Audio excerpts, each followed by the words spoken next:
twakire minisita wacu w'ubuzima atubwire uko abyumva. Murakoze cyane. Ndaza kugerageza maze akanya mbakurikiye. Numvise mwari mukeneye umuntu umenyereye iby'ubuzima, numva mukeneye umuntu ufite amashuri nubwo adahagije ariko ayo musaba ndumva nyafite. Numvise hari na mugenzi wanjye dukorana w'umuganga nawe wari uri kubaganirira, byose nabikurikiye.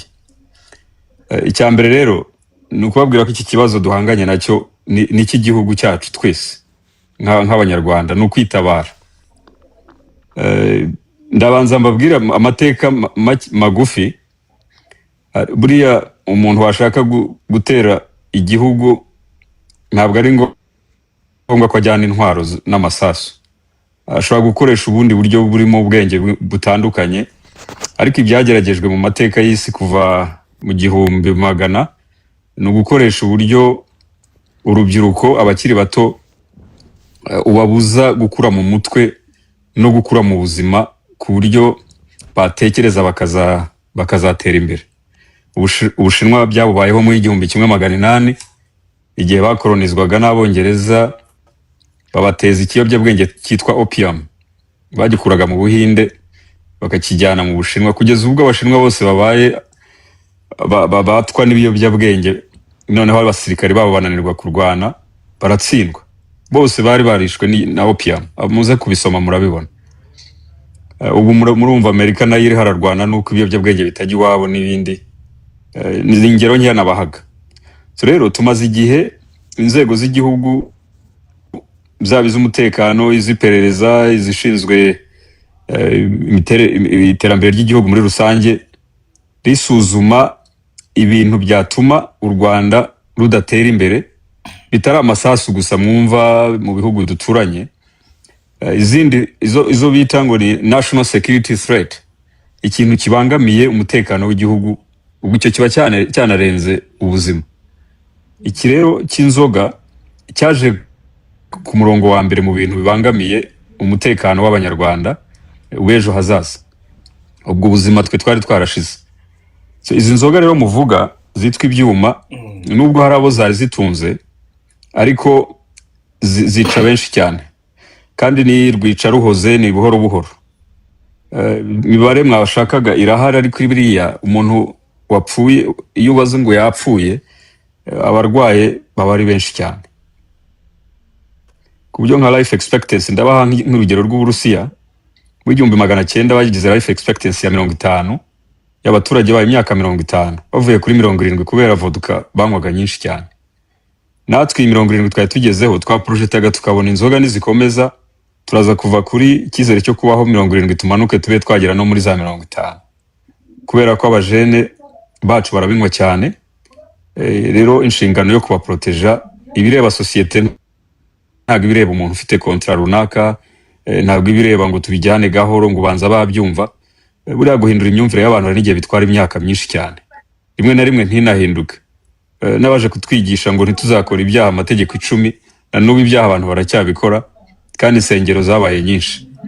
Akenshi rero leta ifata ingamba zikomeye. Ntago munyumva? Turimo turakumva. None turi gukumva none. Okay, aho mutanyumva mumbwire nurira igiti. Yego. Sinzi aho mwamburiye, ariko nababwiraga imvo n'imvano y'iki kibazo. Uri kuvuga ngo ndajya ndeba mu maso ya buri kantu, nimbona akambije impangu ubwo ntabwo ndaba. Still uri kuvuga ikari no dafite network kuko turi gukumva twese nta kibazo dufite. Okay. Reka nkomeze. Ubu rero abapfuye mwavuze 50, nabapfuye vuba. Abapfuye bahagaze ni benshi cyane. Ngira ngo mwese uko muri aho umuntu ababashije ngo nta muntu w'inshuti, umuturanyi, w'umuvandimwe uzi wishwe n'ibyuma, nta n'umwe utazamura agatoki. N'abadokiteri turabafite, tufite abantu b'abahanga, baraba scientifique beza, ariko icyuma kikamutwara neza kikamurangiza. Rero ibyo byose leta yarabirebye iravuga iti oya, ntabwo ejo iki gihugu cyazasigara mu ntoki z'abasinzi. Ubwo abakuze bo nyine ubwo baba basi barasinze byararangiye, rimwe na rimwe no kubagarura biragora, ariko urubyiruko, umwana w'imyaka 20 uvuga uti ngo yazaba minisitiri w'ubuzima mu myaka 10-20 iri imbere, ntabwo rwose icyuma mu mutwe ntabwo byazakunda pe. Ingamba rero zafashwe rwose zarebye ibintu bitandukanye, hageragejwe byinshi ntibyakunda, ariko iki mu gifate nka rya sasu rya nyuma ukoresha kugira ngo witabare unatabare ubuzima. Rero ubu tuvugana hari inganda 240 zikora ibyuma. Bwana Minister, uravuze ngo tugifate nk'aki ko byari biri gucika? Iki tugifate nk'iki? Iki tugifate nk'icyorezo tugomba kurandura.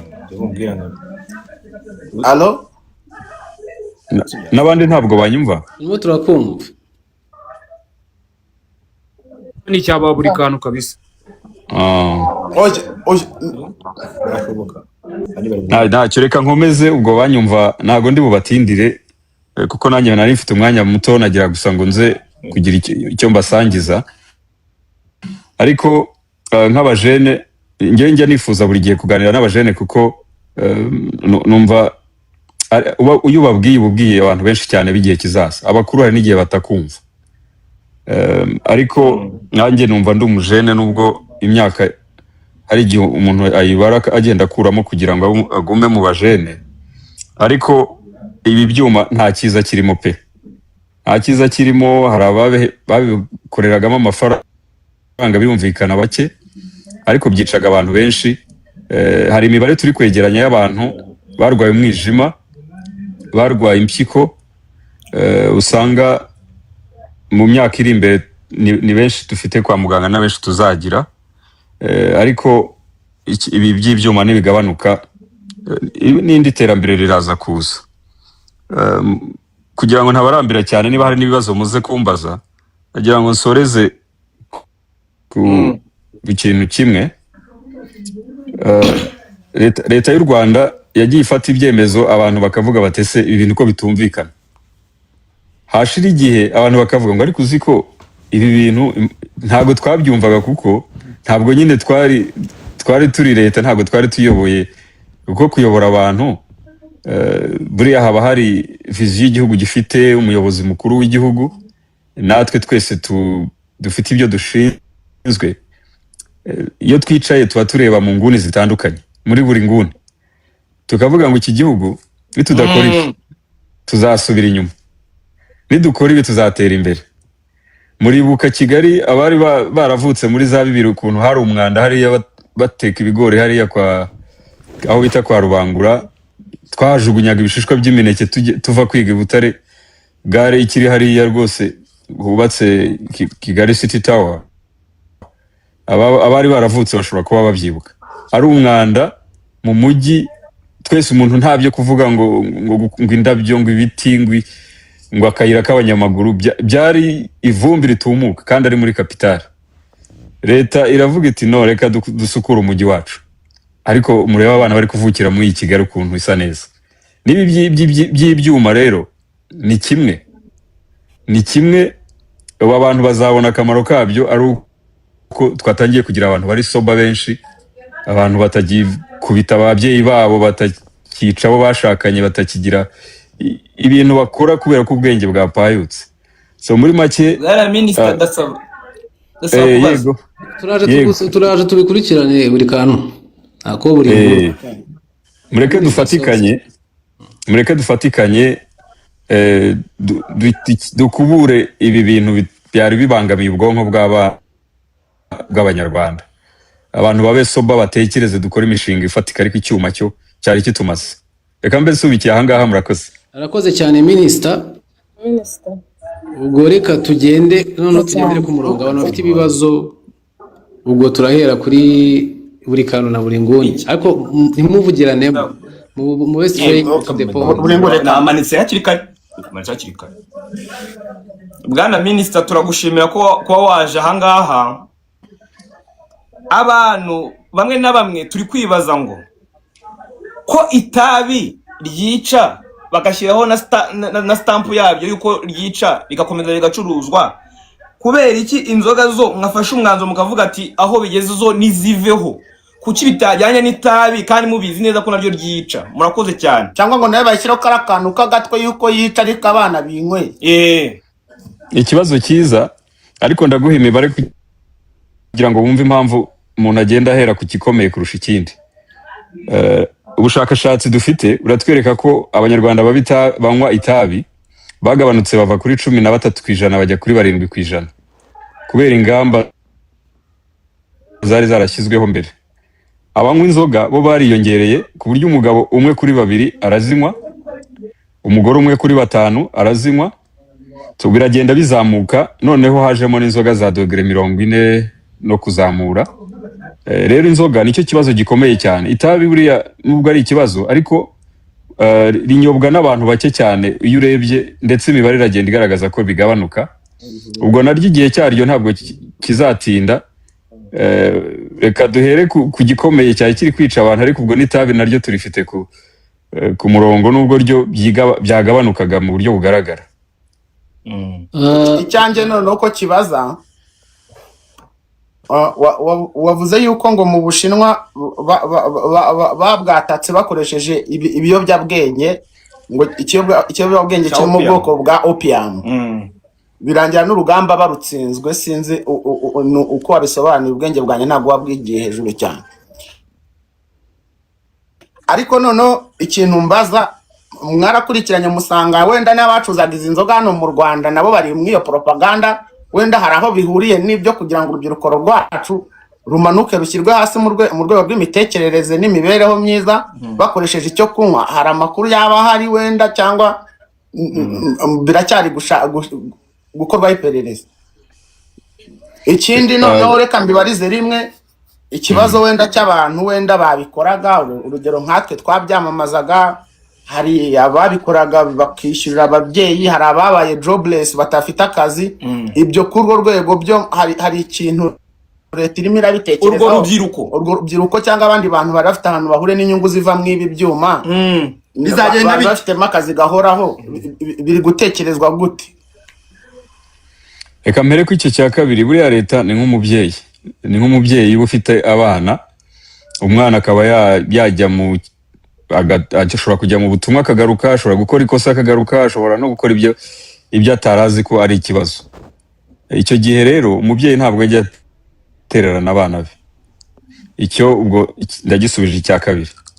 Icya mbere, kuba haba hari igitero cyari kigamije kutwicisha inzoga, bishobora no kutazagaragara n'amaso yacu, ariko buriya niyo mpamvu igihugu kigira ubwirinzi n'uburinzi bw'inzego zitandukanye.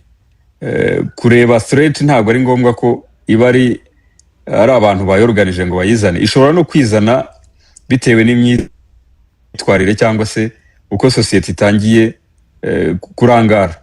Sosiyete ishobora kurangara igasinda ibyishimo n'amahoro, hanyuma ikazahinduka ihirimye, hakabura abafata inkingi z'igihugu. Buriya rero umuntu wasinze nyine nta bwenge aba afite, ntibamwohereza ku rugamba.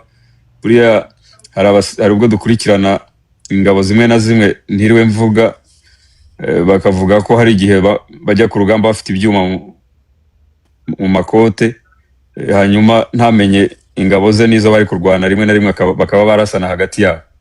Abo ntabwo ari abahangaha, n'abahandi hatari kure. Buriya rero iyo icyuma cyatangiye kwinjira mu rugamba, ubwo kuba ari ukwibaga nyine n'ukwirwanya. Iyo threat rero irahari, yaragaragaye, ariko ibuye ryagaragaye ntabwo riba rikisha isuka. Uriya utaganiye na se ntamenye icyo sekuru yasize avuze. Niyo mpamvu tugira abakuru batugira inama. Arakoze cyane Minisita kudusobanurira. Nizeye ko munyuzwe. Reka twumve na Musinga arashaka kubaza ikibazo. Nanjye muze kumva ndashaka kubaza ikibazo. Murakoze cyane rwose bwana Minisita. Ngiye ikibazo nari mfite ibibazo bibiri ariko ndabyihutisha. Ikibazo cya mbere, ko muri bino bihugu by'abaturanyi byahakanye bimwe mu byavuzwe na leta yacu, bivuga ko bino byuma bituruka hanze, ko ko nta kibazo na kimwe bifite, ko byo byujuje ubuziranenge, kuba bipimye neza cyane. So twebwe wenda nk'urubyiruko ko tuba dufite gahunda yo kuba twajya gutembera hanze, kujya gukora ama business, ese nta kintu biri buhungabanye mu mibanire dufitanye na bino bihugu byo hanze, kuba hari ibintu turi guca mu gihugu cyacu kandi hari ibyo baduha nabo cyangwa ibyo tubaha mu buryo bwo kubana, nta kintu bibwangize. Ikindi kibazo ko mwari butubwiye ku kijyanye no kuba hari ibitero byatewe mu Bushinwa bivugwa ko nyine ibyo biyobyabwenge bigatsindwa urugamba, ko twebwe nk'urubyiruko tutarwana urugamba rumwe, ntabwo ari urugamba rumwe dufite, ntabwo dufite urugamba rw'ibyuma gusa, dufite n'urugamba rw'akadege karaturembeje karadukenesheje, ubwo narwo n'urundi rugamba ruzadushyira hasi, dufite urugamba rw'ibindi biyobyabwenge. Ese byo murabivugaho iki bwana minisita? Murakoze cyane. Urakoze cyane. Ibyo abaturanyi bavuze twabibonye, kandi buriya ntawivuga amabi ameza ahari. Niba biriya byuma hari ibyo mwasuzumye, hari n'ibyanditseho ko iwabo bitemewe, ahubwo bikwiye kujyanwa mu bindi bihugu. Icyo ni ikimenyetso cy'uko nabo bashobora kuba bashaka inyungu ahandi bakirengera. Ariko buriya buri wese niwe wimenya, akamenya n'uburyo arengera urugo rwe, naho akimuhana nyine kaza imvura ihise. Abanyarwanda rero tumenyereye kumenya ibyacu, ariko tukanabana neza n'abatubanira neza. Simpamya ko izi nzoga ziri budutere ibibazo ngo kubera ko bazuka cyangwa kiwingu cyangwa konyagi cyangwa n'izindi zitemewe, ahubwo natangiye kubona ibihugu bindi duturanye nabyo biri kwibaza ngo ariko wa mugani natwe kubanza dufite iki kibazo. Sinzi na hari abakurikiye ikiganiro cyabereye mu nteko ya Uganda, ngirango ashize nk'iminsi 2, hari umwe mu bayigize wazanye amacupa y'inzoga zimeze nk'izibyuma by'iwabo, nabyo byerekana avuga ko bibamasa. Ni ikibazo rero kiri henshi. U Rwanda rwafashe ya mbere nk'uko bisanzwe, ububanyi n'amahanga turabumenyereye, hari ababushinzwe, icyo nacyo baraza kugikemura. Ariko igikomeye cyane nuko ubwonko bwacu bw'abanyarwanda nicyo gishoro. Buriya wabuze ubwonko cyangwa wabwangije, nta na business wakora n'ejo ngo bikunde. Ku kijyanye rero n'ibiyobyabwenge muri rusange, nibyo inzoga ni kimwe, ariko hari n'ibindi byinshi. Hari ibya vaping hari ashobora kuba batayizi, electronic cigarette bashyiramo ibintu bitandukanye. Rwose ni abanyumva bose mbabwire ngo vaping muyihorere, irica kurusha n'itabi risanzwe. Evidence ziragaragaza ko it's closely linked kuri cancer, yaba iyo mu mihogo no mu rwungano ngogozi n'ibihaha. Ishobora gutakariza umuntu zimwe mu ngingo nyine zikoreshwa mu kuyinywa. Abakeneye research ndaza no kupostinga za scientific papers muzisome ababikeneye. Ariko vaping ni ikibazo gikomeye. Ibintu byose buriya by'umwotsi bikwinjira mu bihaha, nta na rimwe byabura gusigama ikibazo. Ubwo n'izindi drugs zose. Kwirinda rero, nkunda kuvuga ngo uyu mubiri dutuyemo tuzawusaziramo, kandi nta spare part izaza ngo igushyirire undi muhogo cyangwa ibindi bihaha. Ni ukuri ubashije kuwurinda ikiri muto, ugera mu myaka nk'iyi yacu uvuga uti naragerageje, ubundi imyaka iri imbere utangiye kubona abana n'abuzukuru, nibwo ubona agaciro ko kurinda ubuto bwawe ari agaciro gakomeye. Urakoze cyane minisita. Reka twakire na Rabaneri, turaza kugaruka nta kibazo. Basi nkabaza cyanyuma. Reka twumve Rabaneri. Kamaze cyane. Rabaneri abanza Murakoze. Heje Fari, merci. Murakoze. Reka Rabaneri ajyeho, ese nawe ahita abaza. Murakoze bwana minisita. Nanjye narindi ku ruhande rw'abemeza cyangwa bavuga ko ibyuma bikwiye kuba byashyirirwamo imiyaga, ariko bigendeye ku byo mudusobanuriye n'ubwirinzi bw'igihugu, nta kintu na kimwe twakwemera yuko cyangiza igihugu cyacu ngo ni ukugira ngo twebwe tubeho tubone ayo mafaranga, tutabasha kurya igihugu kiri mu bibazo. Ibyo nibyo tubashimiye mu byo tubashije kumva muri uyu mwanya. Gusa mfite ikibazo cyanjye kiravuga ngo mu muco nyarwanda turabizi yuko inzoga cyari ikimenyetso cy'ubumwe ndetse no gusabana, ariko hari inzoga gakondo zaciwe. Ese ubwo ibijyanye n'ubumwe no gusabana hagati y'imiryango ubwo ntibigiye kuba ikibazo ugasanga twese tugiye kuba abanyamwigendaho? Murakoze. Urakoze Ravaneri. Iki kibazo kimaze iminsi kibazwa, ariko inzoga gakondo ntabwo zaciwe, ahubwo ibyuma byari byarazitwikiriye zigomba kuba zigiye kugaragara noneho zikanongera gukorwa neza. Ubwo ndavuga ikigage, ndavuga urwagwa, ndavuga umutobe, ndavuga n'ibindi bitari za 40%. Ariko niba mwibuka, hari umuntu muzi wishwe n'ikigage, hari icyo bitango ni ikibyumba cyaryohaga cyane. Hari umuntu muzi wishwe n'ikigage cy'ibyumba agahuma cyangwa akajya agenda acira inkonda mu muhanda yewe wahataha amaguru yanze gukora? Ni bake, keretse ababaga babinyoye byinshi bagakabye. Ariko icyuma akarahuri kangana urwara karakurangiza. Nge nirirwa mbabona niyo nitemberera gutya muri siporo bisanzwe, saa 3 za mu gitondo ukabona umuntu inkovu mu maso neza wagira ngo ni tatuwaje afite mu maso kubera kwihonda hasi abanza umutwe. Icyo ni icyuma. Inzoga gakondo rero dukwiye kuzisubiza agaciro ndetse zigahabwa isuku, zigasubizwa uko byahoze kera. Abari ahangaha benshi bashobora kuba babizi yuko kera nyine nta abantu barasindaga bakanaririmba ariko akamenya hataha. Ariko ubu ngubu benshi birarira mu kanivo kuko amaguru yanze gukora. Izo ni ingaruka z'icyuma. Arakoze cyane Minister, reka twumve na esi. Koze cyane Honorable Minister, ni kibazo nakomeje kuba kiri muri comment section ya bano bantu badukurikiye.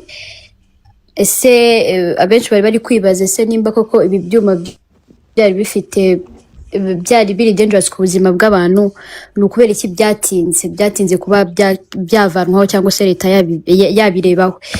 Ikindi kibazo cya kabiri nari mfite ni ese ni izi nyubako zakorerwagamo izi nzoga cyangwa se ibi byuma turabireka bigende gutyo kuko byari bikorwa remezo byiza n'ibiki, cyangwa se haba hari bundi buryo nyuma yaho bizemererwa kongera cooperating ariko noneho biri kuri standards zemewe? Murakoze cyane. Urakoze ku cyambere cyuko habaye gutinda cyangwa se ko iki cyemezo cyaje gikenewe ariko gikwiye kuba cyaraje mbere. Buriya hari ibyemezo byakibanjirije byinshi. Mugomba kuba hari ibyo mwibuka, hari inganda zagiye zifungwa, ariko nyuma ugasanga ingamba zafashwe ntabwo zigeze zikemura ikibazo mu by'ukuri, ahubwo zabaga nk'izitindije gusa. Buriya rero ibintu byose hari aho bigera ibyemezo bigahinduka, bavuga biti ibyo kuvuga ngo reka tubigendeshe gahoro tumwerere hanyuma